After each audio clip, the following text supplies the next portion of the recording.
Hello, everyone. Welcome back to Anthropology 310, Origins of Human Diversity. It's the 11th of October. It's Friday of week 8.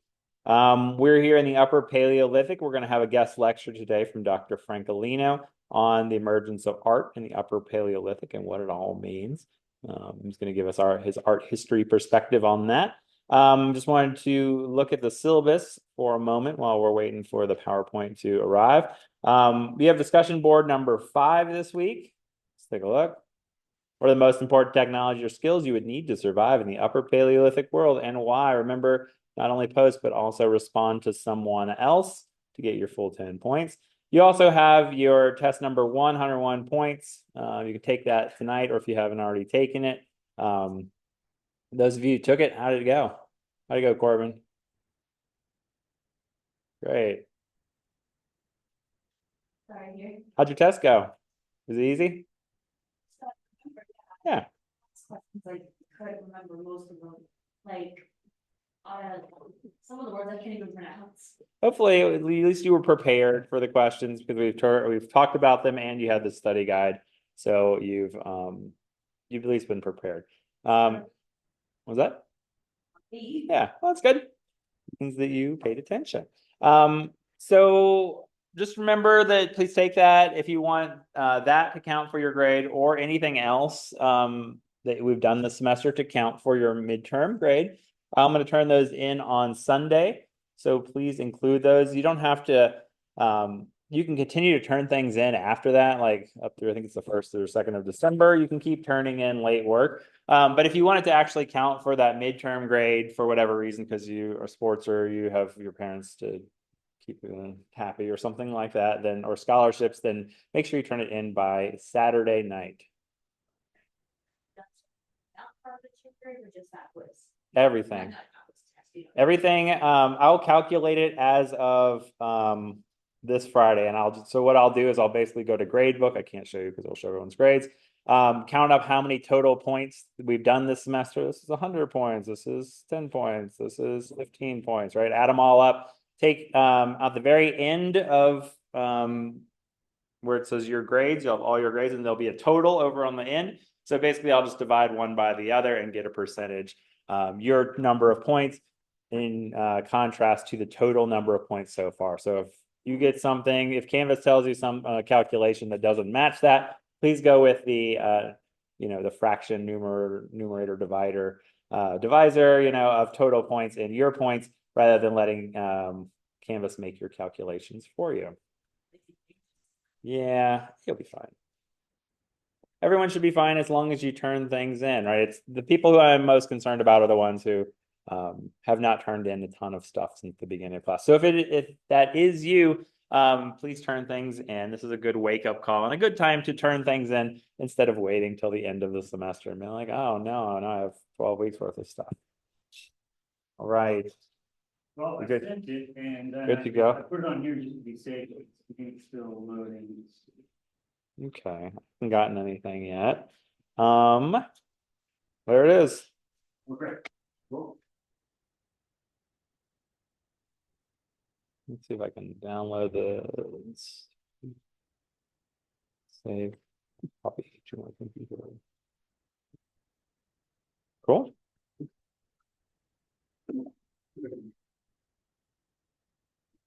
So without further ado, I'm going to turn over the lecture to Dr. Francolino, and he's going to talk to us about images at hand stencils, and the necessity for image making in the Upper Paleolithic.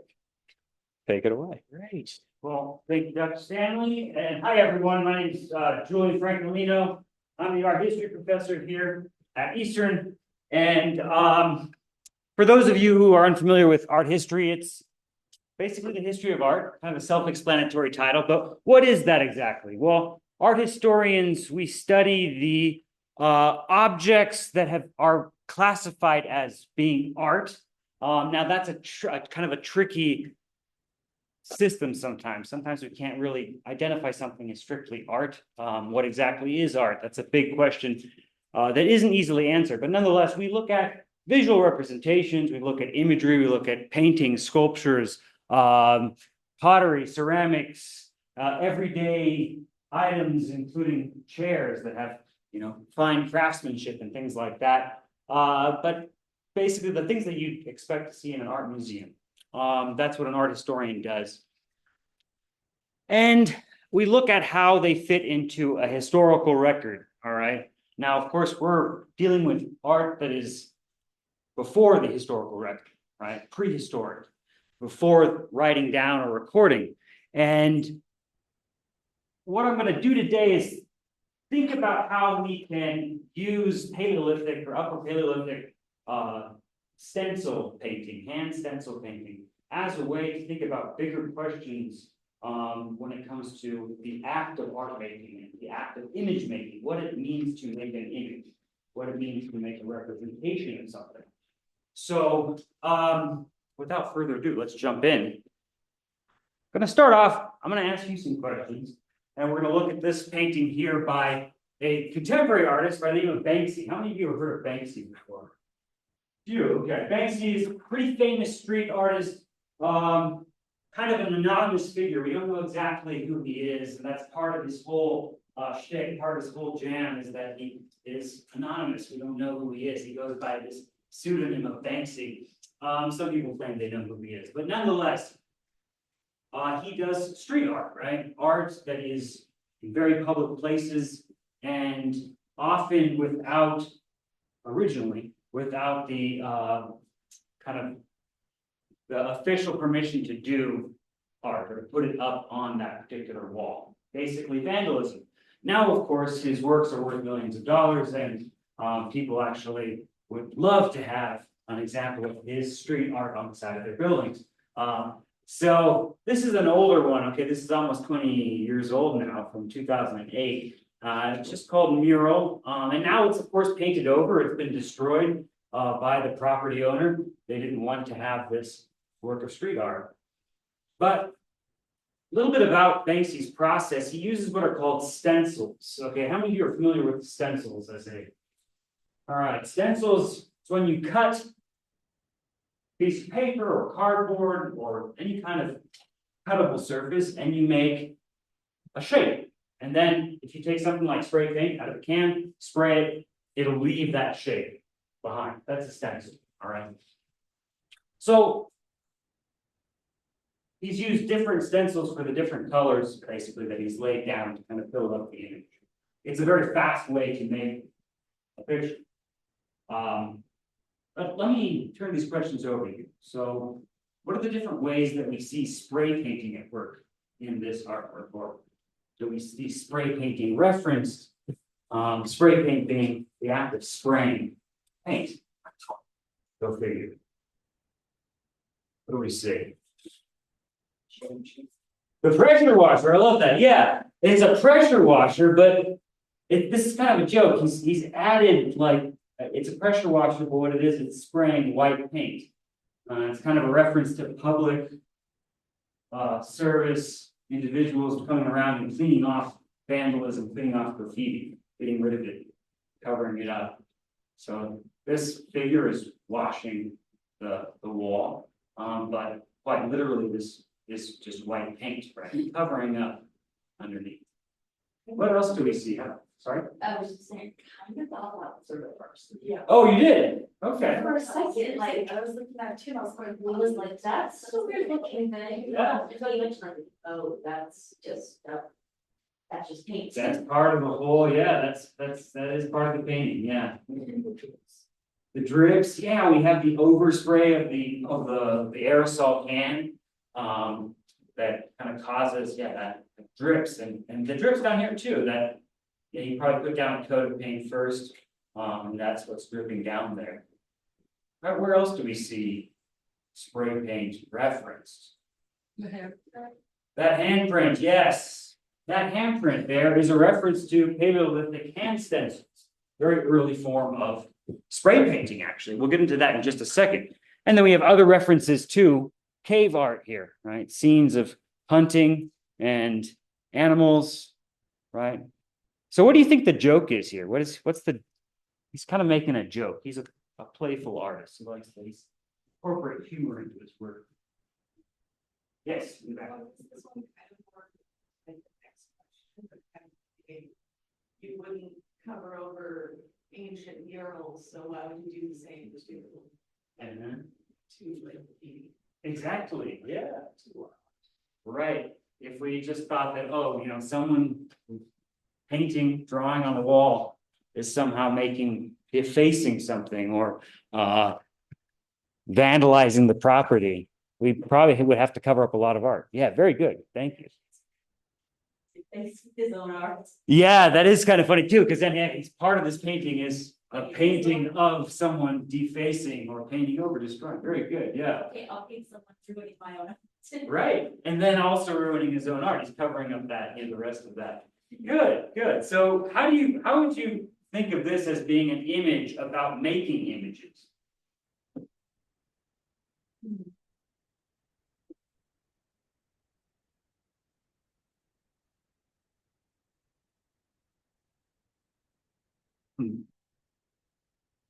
It's like with the graffiti, how like when you graffiti and now cover it, this is like, they're making. Like cave art, but then they're moving it, so it's like they're making the art. Right. Yeah, he's imitating cave art, this very early form of art, and then he's also painting a depiction of someone destroying art in a very contemporary way, using current technology. Yeah. So, anyone else?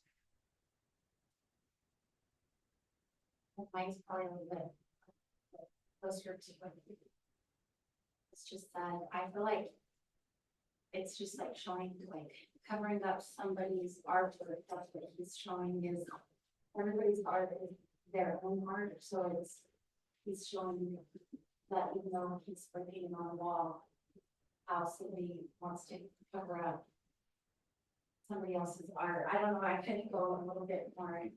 I can't get it out of my head, but There's something almost destructive and invasive about it. like, and for me, like the joke would be too, like just how this city worker is covering up this story that he's telling in his art, with the spray can, like that's, I don't know. There's so many different ways you can. This is supposed to be with a paintbrush or a spray can, right? So you're looking at it, and you're like, how do you make canvas with a spray can? How do you get those fine little lines, or I don't know? And then Yeah, a lot of layers there. Yeah. Good. The layers are interesting though, like Alan says, we talked about the literal and figurative, right? You're building up these layers, but it's like this wall building up, taking away of art. Yeah, Especially because when you see graffiti, a lot of times it's really thick and layers and layers. right.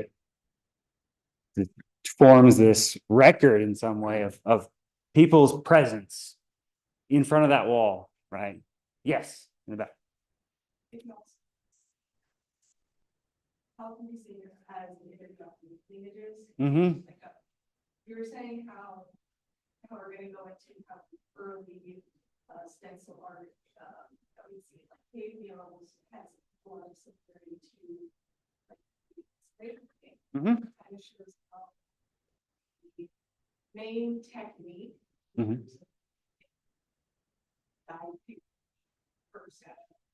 Long, how that stays the same. Yeah. But everything else seems to change. Huh. Interesting. Everything else changes when it comes to the destruction. Is that what you're saying? Yeah. It's also images. Wow. It's kind of referencing like the boss or whatever, the employee as well as the artists of the murals that they're covering. So, Yeah. um,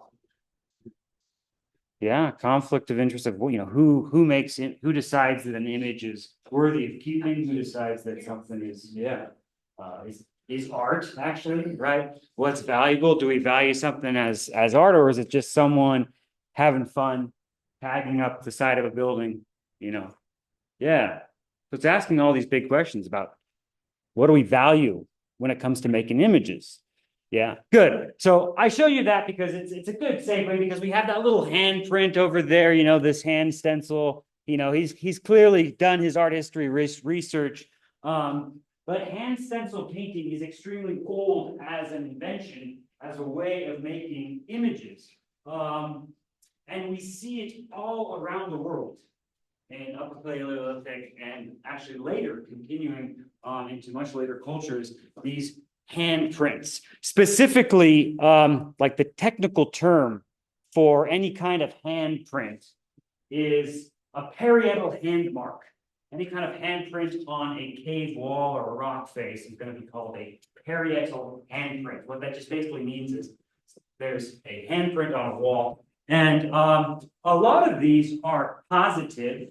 What that means is a actual print where someone dips their hand in paint and pigment and places that on the wall as a mark. But the majority of them are actually in the negative. So a stencil is a negative image. You're making an image around your hand if you were to make a stencil, right? So how did they do this? Okay, to spray around the hand. Well, you could take a brush and brush around, but often with a brush, a lot of paint's going to seep down and get underneath the hand as a stencil. So in order to get a nice, quick, even coat, what they would do is take the pigment, which is basically colored powder, the colored stuff. This was often ochre, which is a type of basically like a clay-based pigment. And other pigments really rich in iron. So that's why you see a lot of reds and oranges and even violets. And they chew it up or mix it with a binder of some sort to hold it together. That could be fat from a cooking fire or human saliva can work as a binder. And then they would take a hollow tube made out of bone or a reed and kind of just blast the paint from their mouths out and onto their hands, right? So that's just a great way to propel or project pigment.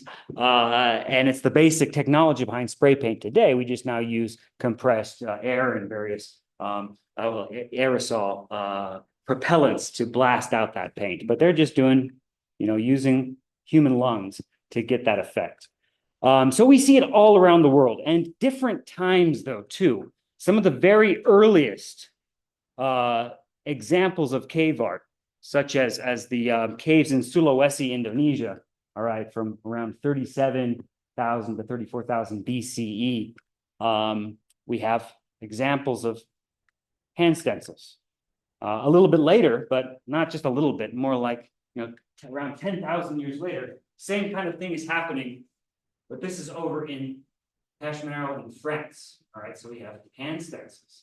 And then, another like 10 or so thousand years after that, same kind of thing is happening over here in Argentina. And this is in southwestern Argentina in Santa Cruz. So just to give you an idea of just how far flung this particular technology is. There's France. France is over here. Indonesia is over here. And Cueva de las Manos is down here in southwestern Argentina. So, these are just three examples of many. You can find hand stencils all around the world, and they're separated by thousands of years, separated by thousands of miles. And there's no, explanation exactly besides human migration, which is very slow. It's not like there's internet or Instagram or TikTok or any kind of instant way for people to say, hey, this is a cool technology. This is trending. Hand stencils are trending. Let's all use hand stencils. So disparate places, disparate times. What does that mean? How do we deal with the fact that we can see them all over the place? Well, what we have to remember, we don't know exactly what they mean to the specific peoples that use them, because they're all over the place, right? This preponderance of hand stencils makes us, kind of forces us to have to realize that they could mean different things in different places. And scholars have theorized that they're, they could in some way signify some kind of ownership or property, perhaps, maybe, but more probable an initiation ceremony of some sort, or that they could be ornamental. People like the way that their hands looked. All right.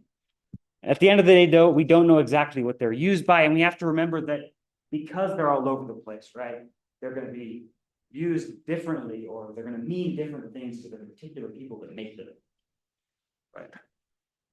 I mean, even in many of these instances of cave art, there's generation upon generation upon generation for thousands of years coming to the same locations, the same sites, and adding artwork, adding their own prints, things like that, adding their own stencils. So that's even with one location, you already have a possible change in the meaning and the use of these hand stencils.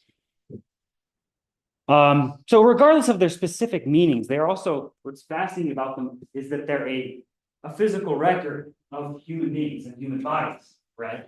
The physiology of specific human bodies. So, for example, here's a fun fact. There are over 800 left hands and over 30 right hands at Cueva de las Manos alone. So what does that tell us, though? Let's be detectives here. What does that tell us? So, right. Yeah, it shows us that right hand dominance has probably been around, or is more common and has been around as a more common dominant hand for a long time. Yeah, I almost said right hands have been around a lot longer now. What I mean more is that it's more common that people are right hand dominant. Yeah, that tells us a lot about human brain activity, right? Or can, if you're in neuroscience. So it's a great physical record to think about human bodies. But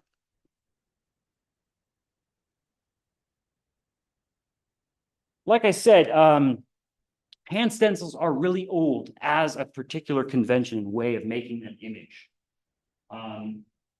They actually predate figurative art. By figurative, I mean depictions of animals and then also humans. So human figures actually appear much later in cave art. That's why there's not a ton of human figures in cave art. There are some instances, but they actually emerge much later. So the emergence of parietal hand marks, right? This predates the invention of figurative depictions. So if we look here, this is the Marcos Pancap caves in Sulawesi. The hand stencils are much older. They're from around 39,900 before the present. So 39,900 years before the present. Whereas the depiction of this babi rusta, which is a type of like deer, also called a pig deer, that's from around 35,400 years before the present. Much older. Now, how did hand stencils come about? How were they invented? How were they discovered? What comes before hand stencils are the positive marks, right, of making a hand print. And this probably happened accidentally. Think about butchering, for example. You're slaughtering an animal at a kill site, and you spill its blood, it gets on your hands. It's a messy affair. Maybe you wipe your hand off and you realize, oh, that just made a mark, right? That's kind of fascinating. But it took a little bit more time because it's a little more complex process of them thinking, oh, I can make a hand stencil in the negative, right? Not a positive print, but a negative stencil by projecting paint. That probably took a little bit more time, but nonetheless, there's this kind of accidental discovery that hands can make marks very early on. And then it's much later that we actually have depictions of human figuration. According to dating and scholarship, human figuration comes later, right? But this raises the question, about the necessity of making images. The fact that there's this kind of accidental origin, discovering that you can make a mark, but then why do it, right? Later inventions, the later invention of more complex native sprayed stencils and then going on from there to actually representing animals, and then going on from there to actually represent humans or humanoids, and human animal hybrids. What's the purpose of that, right? What's the meaning? Why do this from the point of view of biology? What's the biological necessity to make images on a biological level in order to survive, right? Do humans need to make images? We can just make tools, right? Like this Clovis point. But then take this atlatl, for example. Why does this atlatl have to have a bison on it? Also note the date. See how this is much later, 20,000 years compared to what I was showing you in terms of those handprints. Why put an image on a tool throwing a spear thrower, right? What do you think? You okay? Yeah. All right.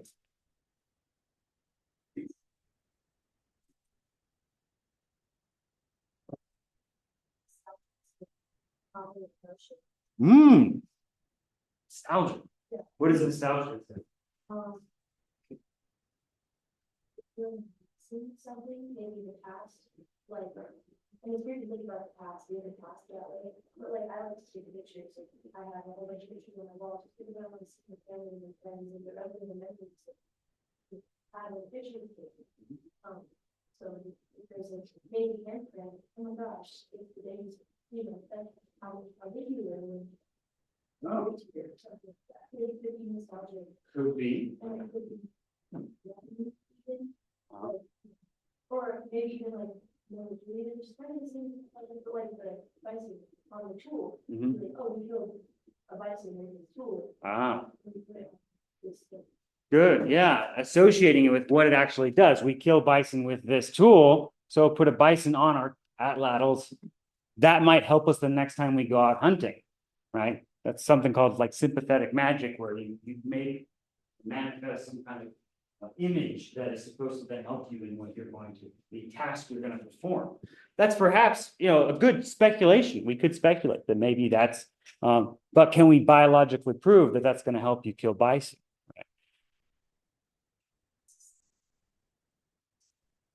There might not be an actual reason, like, oh, art terms do this better.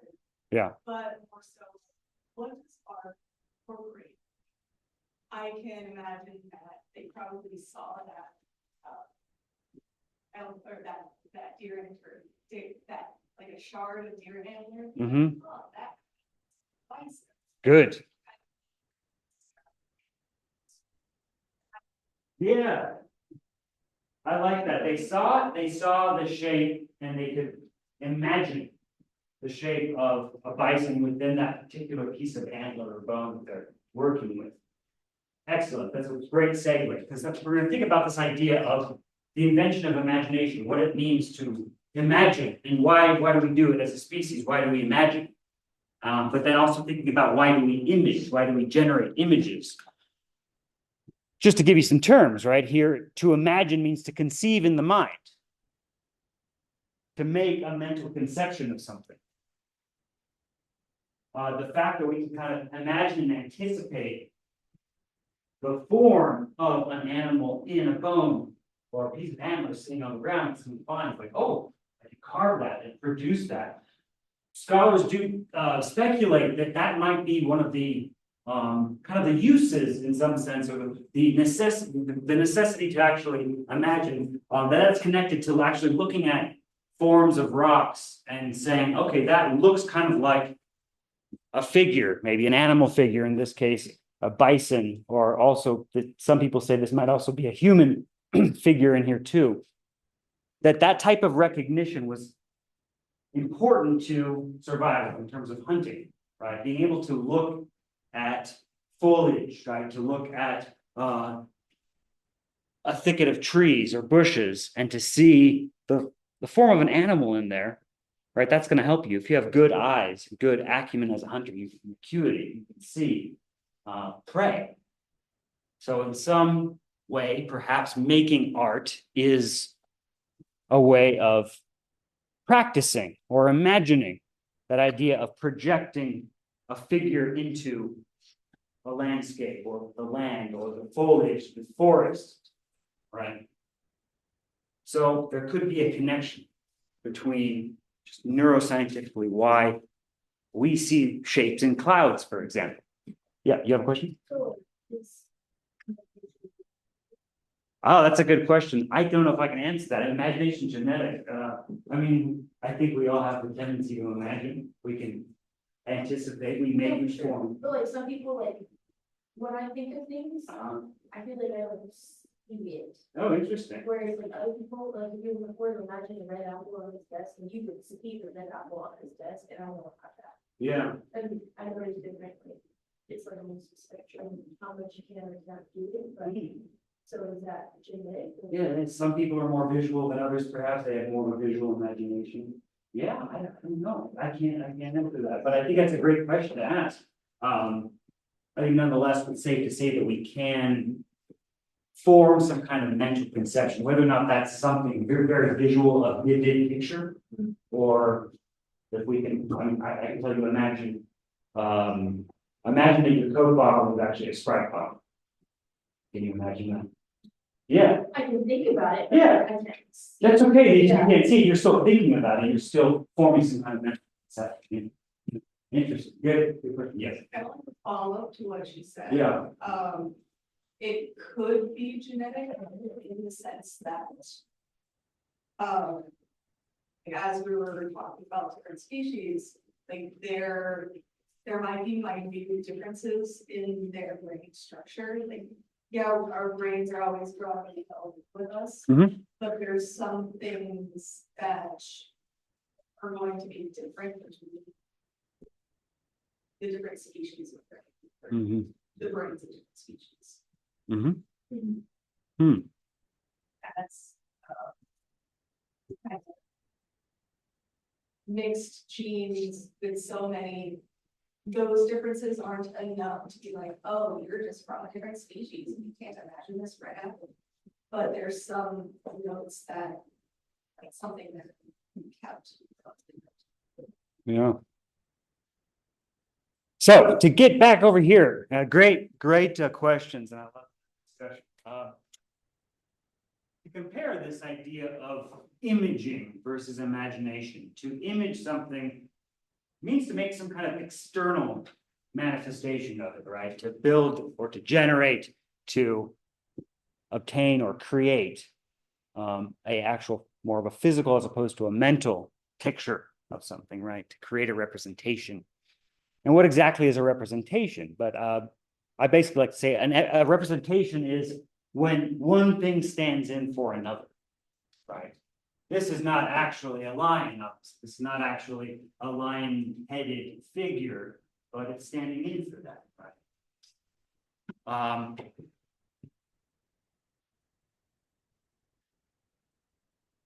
So thinking out back to kind of why people do this, why do we make pictures? Another theory, right, is that when there are these like abstract patterns of dots, on one hand, it could be representing an actual spotted horse. Others have said that maybe there actually is something connected with that idea of practicing or rehearsing hunting. That by making this a hard image to decipher, it's kind of hard to see the horse because it's surrounded by spots. But there is somehow it's practice for being able to spot a horse or another kind of prey in a thicket of trees, right? So that's one way to think about it. But that still doesn't really kind of help us figure out, well, then why put a lion's head on possibly, this is a female genitalia, torso and genitalia. Why put that together? Why make that particular connection? And then also, why add a bison on there, right? What does that mean? Right? What does that represent? And that brings me to, we're going to get a little more philosophical here when we get to this idea of representation and signs. A sign, like this exit sign, it means something. It stands for something. Representations are types of signs that stand for things. So we can break down signs, different types of signs, into a few different categories. The semiotician Charles Sanders Peirce was a late 19th, early 20th century philosopher, study of scholar of science. That's what semiotics is, studying science. But he had kind of three basic categories that he used to categorize these representations that we make. Any kind of representation can be broken down, right, into these categories. Icons, for example, signs that resemble that which they represent. All right, this idea that an icon is when you have a lion, for example, that looks like a lion, it's an icon of a lion. Right, that looks like a bison, it's an icon of a bison. This looks like human anatomy, it might be an icon for human anatomy. A symbol, though, a symbol is a sign that does not resemble that which it represents. Right, gets a little bit more complicated here, perhaps. So, good example of symbols would be letters, numbers, right? Does the letter G look at all like the sound G that it represents? Does the letter A look like the sound A that it represents, right? Does this look like anything like the act of exiting?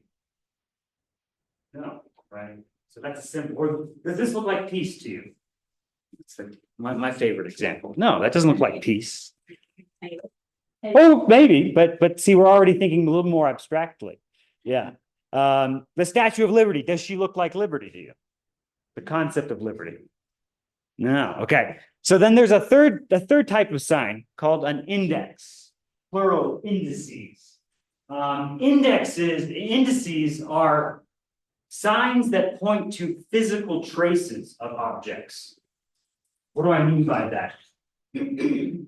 Fingerprints, right? If I cover my hand in chalk and I make a fingerprint, I've left an index of myself. Footprints, tracks in the snow. Photographs, because photographs are physically capturing the light or recording the light on photosensitive surfaces, and allowing, reproductions of what the camera sees, right? That's still a physical trace. There's a physical trace. So that said, what kind of signs do we have here? We have icons. We have an iconic representation of a lion. We also have an iconic representation of a humanoid figure.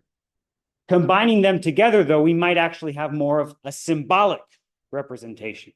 We don't know what this symbolizes, though, but we can kind of anticipate or speculate that this would be perhaps symbolic, because last time I checked, lion-headed people don't walk around, right? We don't see a lion-headed person, right? Okay, so what kind of sign are hand stencils? To get back to hand stencils, well, they're indices. A hand stencil is an index because it shows a particular physical trace that someone was there. That's not to say that it can't itself be symbolic, because signs can combine together. Like here we have iconic representations, but we also have perhaps symbolic representations. So there could be symbolic representations of the handprints. They could signify or symbolize an initiation ceremony. Certain archaeologists have speculated based off of the fact that certain handprints are the size of young boys that match kind of like a boy's handprint, that it could have been some type of male initiation ritual. But that's a possibility. So yeah, they're indexes. I think that's an important thing to think about. They show this idea of presence, right? That they depict that someone was present, that someone was there. What's interesting, though, about a lot of Paleolithic art is that there is an absence of iconic depictions of land or landscape as we think of it in our modern sense. All right, so here's an example of like a modern landscape. This is a great imagined view of Amsterdam from the sky. This was painted back in the 17th century. They didn't have planes. And this particular artist, Jan Nicker, he was imagining what it would look like to actually look down from a bird's eye point of view. And we even have like the shadows of clouds going across the city. So That's still, though, creating this idea of a separate entity, basically something that is external to the viewer, looking down, and that the land is separate. Whereas we look over here, we have all these animals running horizontally, but we don't have what we think of today, modern times, as a specific, intentionally depicted landscape, right? So people have said, yeah, there kind of is an absence of landscape. Or is there, though? Is there really an absence if they're painting directly on the land itself?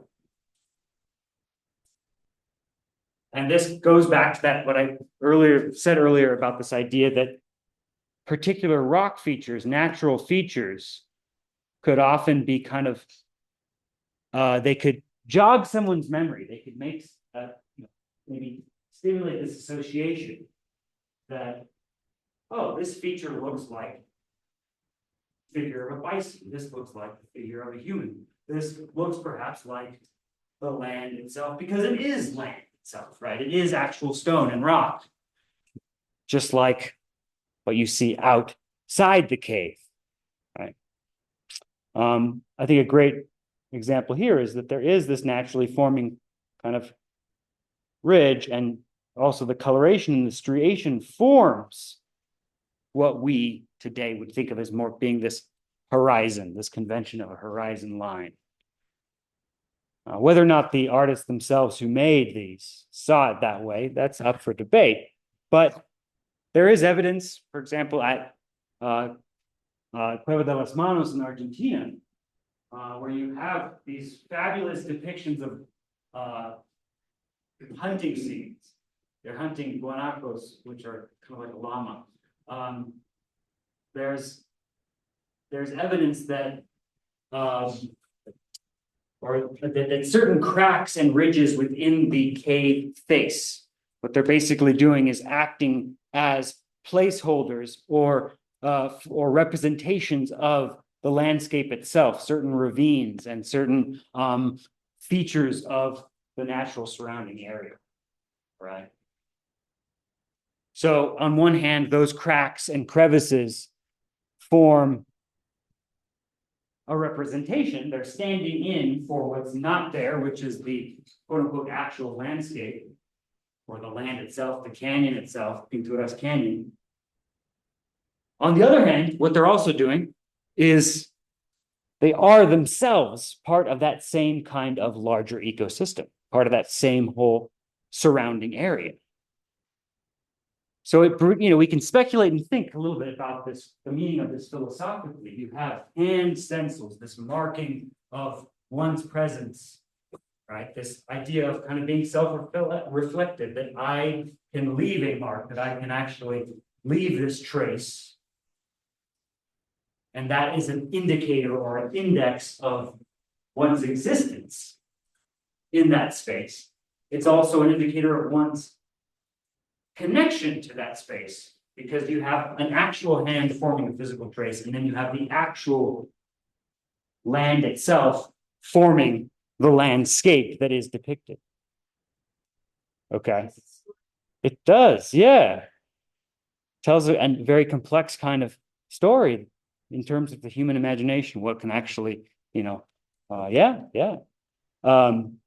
so yeah, what I find just very fascinating, to kind of wrap this up, what I find fascinating about this connection is, you see it throughout time. There are many different meanings for hand stencils. But what it is this trace of an actual hand connecting with an actual surface of rock that oftentimes is actually representing itself, and it is itself the land, okay? And so it gets us to think less about this division between ourselves as being these entities, and whatever else is external to us is separate from us, but that we're actually somehow connected to what surrounds us, these larger ecological systems or social systems cultural systems that we are somehow connected to much larger things that surround us, right? And to kind of wrap up, there's this great quote from Leslie Marmon Silko, who's a writer of Pueblo descent. And she has this great essay called Landscape History and the Pueblo Imagination. And I want to read from it because, here in the Southwest, there are great examples of ancestral Puebloan ancestors and other petroglyphs that reference a hand mark. This is something that persists for thousands of years with many different meanings, but really one thing we can think about is that deeper connection between humans and their surrounding environments. So what she says is, so long as the human consciousness remains within the hills, canyons, cliffs, and the plants, clouds, and sky, the term landscape, as it has entered the English language, is misleading. And here she defines landscape. She says the definition is a portion of territory the eye can comprehend in a single view, does not correctly describe the relationship between the human being and his or her surroundings. This assumes the viewer is somehow outside or separate from the territory he or she surveys. Viewers are as much part of the landscape as the boulders on which they stand. We're not separate from the rocks that we touch when we stand, or the ground that we walk on. We're not separate from it, but there is a much deeper connection. Any questions? We're just about out of time. Right, let's give Dr. Franklin a big one. Come on out. Thank you all. And if you're interested and you like the way he lectures, he's teaching in the spring, you're teaching global art? Yes, yeah, global art. Its official title is History of Non-Western Art or Non-Western Art History. It's ARTH 304, I believe. So if you'd like to take that, I'm also teaching History of Art 2, which is another introductory, but it's an introductory course, even though it's History of Art 2. It just means we start a little bit later in time. So if you're at all interested, we'll ask some bigger questions like we did today. But thank you all, fantastic. Love talking with each of you. Yeah. Well, cool. Thanks so much for coming out. Remember, your midterm is due today, and anything you want to be included in your midterm grade, please turn in by Saturday evening so I can get that calculated. All right, that's it for today. Have a great weekend. I'll see you on Monday.